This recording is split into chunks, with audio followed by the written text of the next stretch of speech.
On rêve souvent d'îles lointaines, mais le dépaysement est pourtant là tout près, en Méditerranée. La Corse, terre de culture, de tradition, s'offre à qui veut bien la découvrir, mais surtout à qui veut bien la comprendre.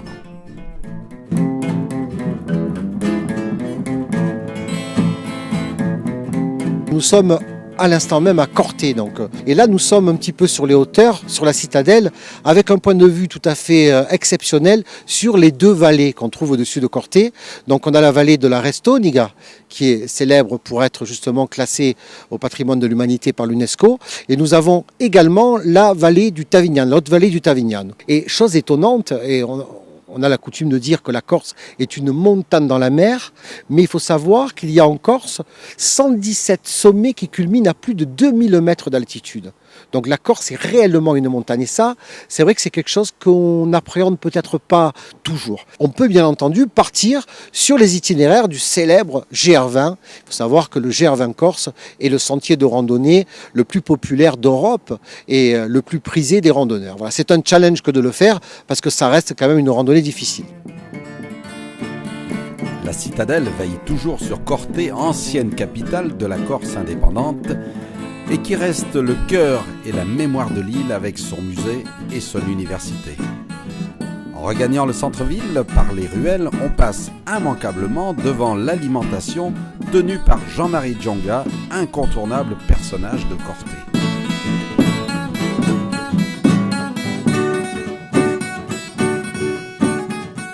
C'est la plus vieille d'Europe, elle a 212 ans, mais moi, personnellement, je suis là depuis 44 ans. J'ai commencé à 16 ans, j'avais en avoir 60. J'ai commencé avec mes parents qui l'ont tenu presque une centaine d'années, de génération en génération, mais elle date de 1800, donc il y a plusieurs familles qui se sont succédées depuis 1800. Vous avez combien de produits en vente à peu près ? 2700 à peu près. Enfin, on a 3 dépôts aussi. On a la plus grosse collection de bouteilles en Corse, il y en a 450 à 500 différentes. C'est la région qui produit le plus de produits. Moi, là, je dois en avoir plus de 700 différents. Donc, on voit ce que vous avez en Ardèche, tout ça, qu'est-ce qu'ils font 20 ou 30 produits à base de châtaigne, ou des foie gras, tout ça. Et que là, vous avez 720 produits, ça va du tapenade, ça va, il y a 60 ou 70 qualités de confiture différentes. Vous avez tous les apéritifs, vous avez un panel énorme. Je pense faire une pièce derrière. Il y aura toutes les meilleures huiles d'olive, les meilleurs fromages. Vous êtes ouvert toute l'année ? Oui, toute l'année. Ouais. On essaie d'ouvrir même le dimanche. On fait une qualité de service. Alors, qui sont vos clients ? On a une clientèle locale et puis une clientèle surtout, ça va, c'est générique, je dirais qui vient du monde entier. Avant-hier, j'ai eu des gens de Russie, de Moscou, j'ai eu des gens de Pékin aussi. C'est maintenant le magasin est connu dans le monde entier. Parce que dans tous les sites mondiaux. De maintenant, il faut valoriser les productions locales, c'est ça. Je pense d'abord ce que les gens recherchent. Venir à Corté, c'est aussi savourer les produits du terroir, travaillés par des passionnés comme Edmond Casanova, boulanger de père en fils depuis des générations. J'ai hérité d'une entreprise familiale qui date de 1887, où nous proposons plusieurs produits, essentiellement à base de matières premières corse. On a des produits comme la falcoulela qu'on a toujours fait, mon arrière-grand-père la faisait déjà. On a des produits à base de farine de châtaigne. On a des produits comme le pain corse que vous pouvez voir derrière. Le pain corse, c'est du blé qui est planté en Corse avec une agriculture raisonnée qui est passée à la meule de pierre au moulin d'Alate qu'on transforme en pain en fermentation naturelle. Après, on a des produits à base de matières premières corse, style le brooch, mais avec des fabrications modernes, avec des gâteaux comme le Pascal Paul. C'est un sabayon au brooch, une génoise à châtaigne, des châtaignes semi-confites.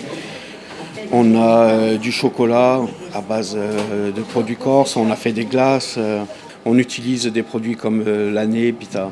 La nébida, on la met dans les tartes aux herbes, on y fait du chocolat, on utilise de la myrte, on utilise de la poé radio. On essaye d'utiliser un maximum de produits qu'on trouve dans la nature aussi également. On utilise beaucoup de feuilles de châtaigne on s'en sert comme support pour des produits.